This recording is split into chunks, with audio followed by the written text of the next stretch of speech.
So we're going to do something a little bit different at the top tonight. Everybody ready? Go. All right. Do it, Brian. We are going to go around the table, and I want each of you to give our viewers a simple answer to a simple question. Starting with you, Guy Adami. Yes, sir. Why were we up 1,100 points today? The short answer is I have no idea, Brian. But if you're asking me to guess, listen, I think Joe Biden had a lot to do with it. I think you brought that up. I mean, maybe in retrospect, this global central bank nonsense or lunacy sort of kicked in. Maybe we were in an oversold condition. But I got to tell you, last night sitting here at the same time, I thought given that close with the Fed news, we'd absolutely retest that 2,900 level. Clearly, that didn't happen today. With that said, the VIX is still north of 30. I'd love to say all clear. I'm not ready to say it yet. Dan, why are we up today? Yeah, the VIX doesn't really concern me much. I think rates, you mentioned, while we're still at the lows here, I think a little stabilization. I think that 0.999 thing below the 1% on the 10-year got people's attention here. So, at the end of the day, I think earlier when we were talking, small caps were underperforming this morning. I mean, everything caught a bid. Everything caught a bid, and I think rate stabilizing is probably a good thing. And I think there's very few people out there who really want to see things come unhinged here. So the fact that the Fed did what they did, and then there was a little volatility after that, but finally a little bit of a bottom, fine. I think it was the $50 billion in IMF making it available to fight it, $8 billion here to fight it, and basically socialism has taken a rear seat or a back seat. So hence Biden. Those three things I think were the major things why the market rallied. I just think it was positioning, Brian. I think, we were so oversold that, a couple days here, +5, -5, +5, whatever, gets you to a place where still a good part of the market is really struggling to kind of hold above the 200-day. The S&P did a nice job with that. The triple Qs actually have a little bit more room to plumb. But if you look underneath the surface, there are certainly parts of this market that really haven't rallied at all. And we've talked about the Treasury bond yield. You can also say that the short end of the curve is actually held the distressed levels of 2 days ago. It tells you that the Fed's got to move more. We won't get into that because we probably will get into that. But I'd rather talk about how transports, retail, and banks are basically not catching a bid. And that's telling you something about the economy. It's telling you about the cyclicality of whatever this rally is. There's no question that the complacency to me that accompanies and has been a part of central banks being a part of our lives for every day since 2008 is part of the reason why the market remains, I know even with the 30 VIX, whatever, it's somewhat complacent. The bears have not really crept up. Yep. Mike Santoli does a nice job. Santoli talked about the bull bear indicators, the AAII. Bears haven't really gotten that nasty yet. It's just that the bulls have pulled back a hair, and I don't think that's very healthy. I think that the bottom line, though, you start off the show saying why. And I think the fact that we're going to have... You know why I asked that? Why? Because I also have no idea. Well, I usually have a sniff of an idea. Market. Everyone's going to have a different idea. Two 1,100-point gains in 3 days.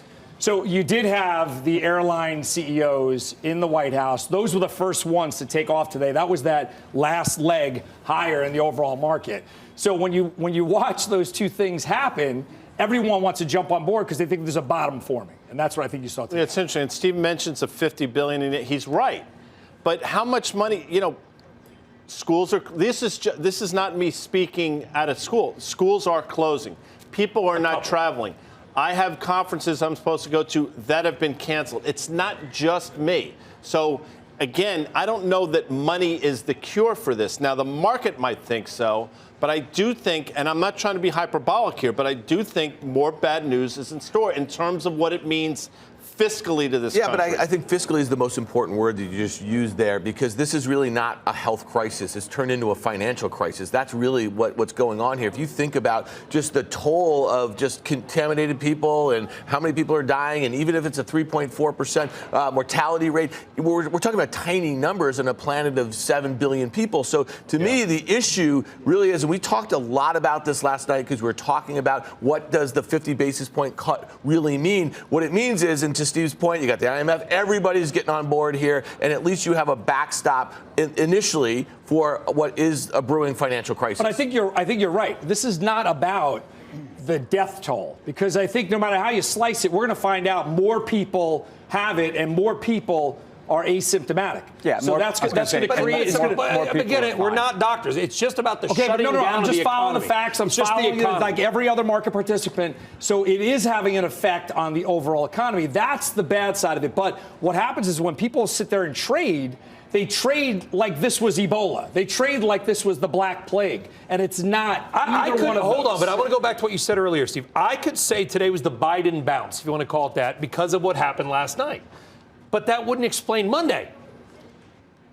Nobody expected this kind of result last night. I'll tell you, can I help out? Not that Steve isn't doing just fine. What I would like to say is, I think you have a case here where, first of all, would the Fed pull back this accommodation if coronavirus was solved tomorrow? No.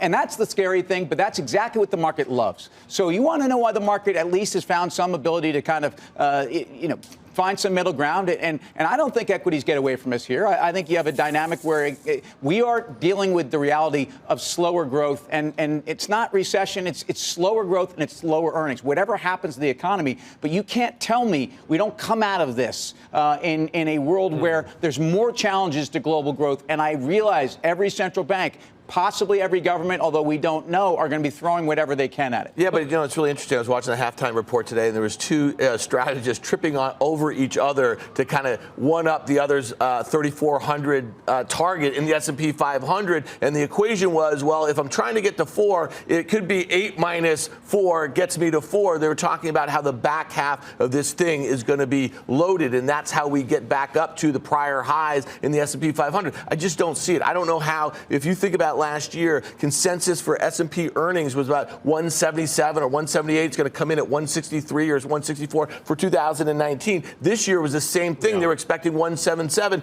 There's no way that happens. So if you're telling me that we're going to have, I know, but if you're telling me that we're going to have the second year of multiple expansion, given to all the issues that you say that we have as far as headwinds to growth, it just can't be the Fed that does it on the way to 0% interest rates. We're still down. The Nasdaq is up year to date with today's move, but the Dow is, I think, still down 5 or 6%.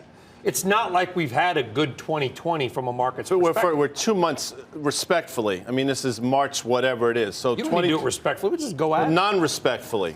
Disrespectfully. But to your point, I mean, this market was, in my opinion, was on extraordinarily shaky ground before anybody heard the term coronavirus. Yields were going lower. Gold was going higher. We had no earnings growth. All we had was multiple expansion. What has changed on that front? Nothing. Yep. And then you've added this unknown. And earnings, you're not going to see earnings growth this year. So you want to play the multiple expansion game? That's fine. I think looking for a reason to sell off. That's it. You both nailed it. For a reason to sell off. And it wasn't going to sell off on trade. It wasn't going to sell off on anything on Iran. It wasn't going to sell off on anything else. It picked this because it said we have no clue how to analyze this virus, so let's sell first. And yet we went up 1,100 points today and 1,100 points on Monday. A lot of it was positioning. And we're down 700. You got down 900 the day before. Yeah, and down last Friday you had the month end. So you had $30 billion coming into equities, and now you're going to have that residual effect today, this week, and whatnot. But if you take off Bernie Sanders, as we started the show,